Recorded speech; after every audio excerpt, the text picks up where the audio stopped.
Hari kiamat adalah hari berakhirnya kehidupan di dunia yang fana ini, hancurnya alam semesta. Sebagai orang yang beriman kepada Allah dan Rasul, kita wajib percaya bahwa kiamat pasti akan terjadi. Hal ini ditegaskan dalam Al-Quran surat Al-Hajj ayat 7. Dan sesungguhnya hari kiamat itu pastilah datang, tak ada keraguan padanya. Lalu kapankah hari kiamat itu tiba? Tidak ada seorang pun yang tahu, juga tidak ada yang dapat meramalkan. Walaupun bangsa Maya telah meramaikan kiamat akan terjadi pada tahun 2012, tapi sudah banyak sekali orang yang meramal kiamat itu meleset. Pernah menjadi kenyataan. Al-Quran sendiri tidak memastikan waktunya kiamat. Namun kiamat menurut Al-Quran sudah dekat. Sesuai Al-Quran surat As-Su'ara ayat 17. Dan tahukah kamu, boleh jadi hari kiamat itu sudah dekat. Dan surat An-Najm ayat 57, telah dekat terjadinya hari kiamat. Kiamat terbagi menjadi dua. Satu, kiamat sugro, artinya kecil, yaitu saat tibanya kematian seseorang atau musibah yang ada di alam dunia ini. Yang kedua, kiamat kubro atau besar, adalah berakhirnya seluruh kehidupan dunia, baik manusia, hewan, tumbuhan, jin, dan seluruh jagat raya akan hancur binasa. Namun tanda-tanda hari kiamat segera datang telah dijelaskan oleh Rasulullah Sallallahu Alaihi Wasallam dalam hadis. Di antaranya yang pertama, banyak terjadi pembunuhan. Yang kedua, dua golongan besar saling memerangi satu sama lain, sedangkan korban di kedua belah pihak cukup besar pula. Dan alasan kedua-duanya hanya satu. Tiga, kejahatan merajalela. Empat, api menyala di bumi Hijaz, yang sinarnya dapat menerangi leher-leher unta di Busra, yaitu nama sebuah kota di Syria, yaitu kota Hauron yang tidak jauh dari Damaskus. 5, orang-orang kembali menyembah Lata dan Uzza, yakni patung-patung yang dipertuhankan oleh orang-orang Arab pada masa jahiliyah. Nah, munculnya para dajjal, yaitu pembohong besar yang jumlahnya hampir 30 orang. Mereka semua menyatakan diri sebagai Rasul, sebagai utusan Allah. 7, kaum muslimin memerangi orang-orang Yahudi, sehingga orang-orang Yahudi bersembunyi di balik-balik batu atau pohon. Kemudian batu atau pohon itu memberitahukan, "Hai muslim, hai Abdullah, ini orang-orang Yahudi bersembunyi di belakang. Kemarilah, bunuhlah dia, kecuali pohon Gorgon, karena pohon itu berasal dari Yahudi." 8, waktu berputar semakin cepat sehingga setahun terasa sebulan, sebulan terasa seminggu. 9, Ka'bah roboh. 10, matahari terbit dari sebelah barat. 11, keluar binatang aneh dari perut bumi yang memakai cincin Nabi Sulaiman alaihissalam, yang dapat berbicara dengan manusia dan memberi tanda kafir kepada orang-orang yang tidak beriman.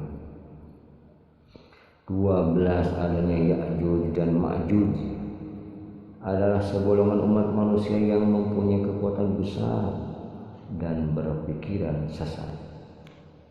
13 turunnya Imam Mahdi ke dunia untuk meluruskan syariat Islam dan menghidupkan sunnah Rasulullah Sallallahu Alaihi Wasallam.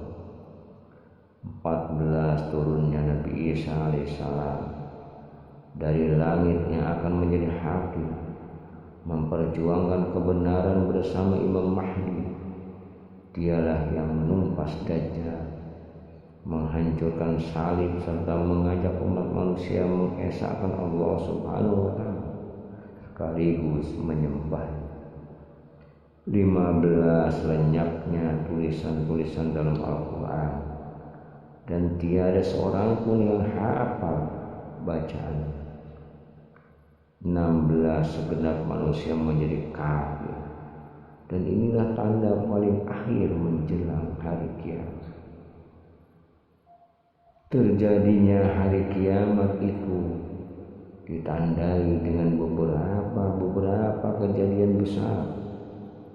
Di antaranya 1, terjadinya kiamat ditandai dengan tiupan trompet oleh malaikat Israfil, dan pada hari tiup sangkakala maka terkejutlah siapa yang ada di langit dan siapa yang ada di bumi, kecuali siapa yang dikehendaki Allah.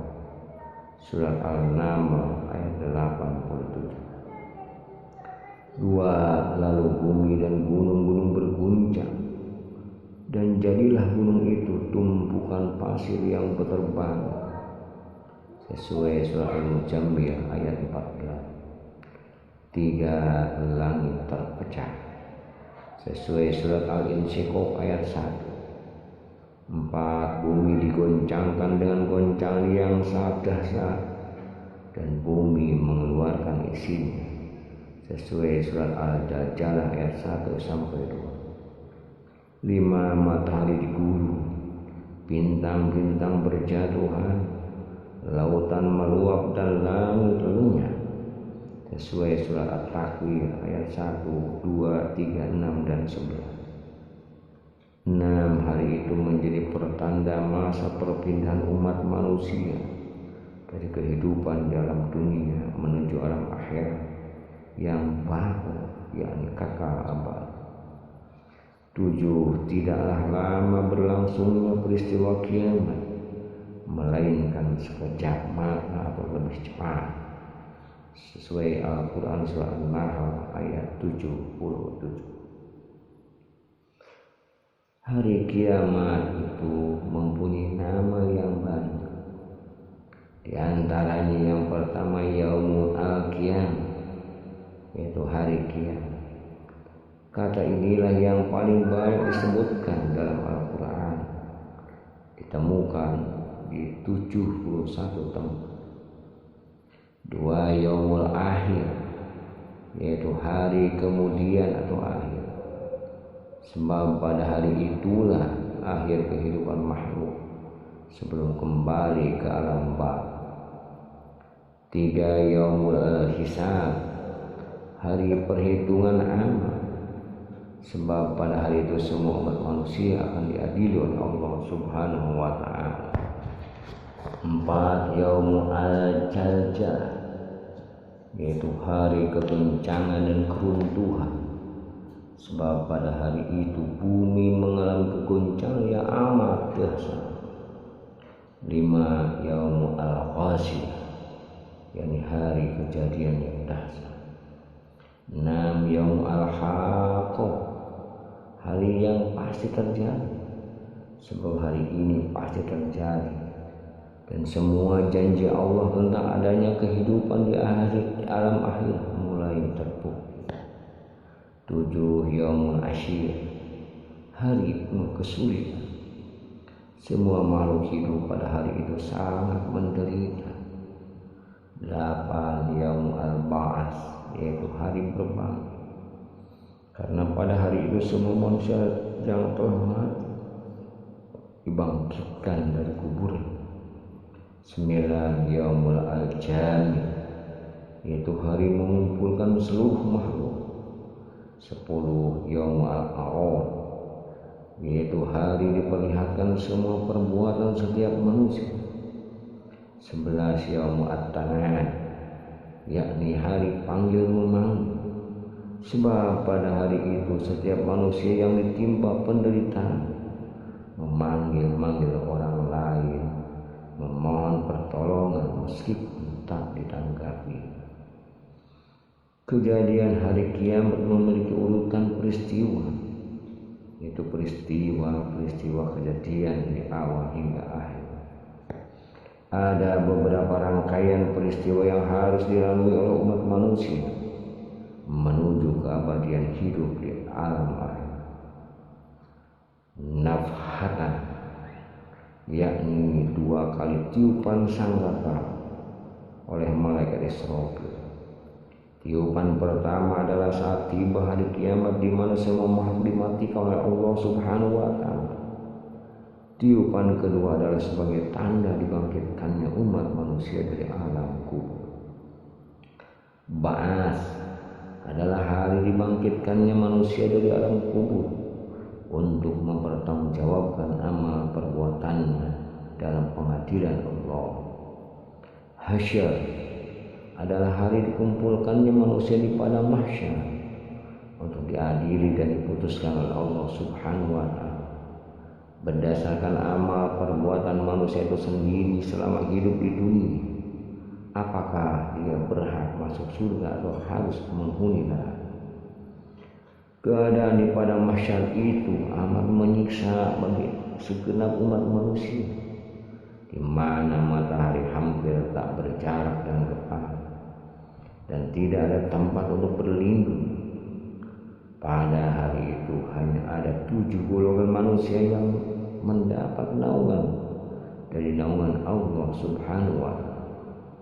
Mereka ada 1 imam atau pemimpin atau penguasa yang adil, 2 orang yang sejak masa mudanya senantiasa beribadah kepada Allah Subhanahu wa taala, 3 lelaki yang hatinya senantiasa terpaut pada masjid, 4 2 orang yang berkasih sayang karena Allah Subhanahu wa taala.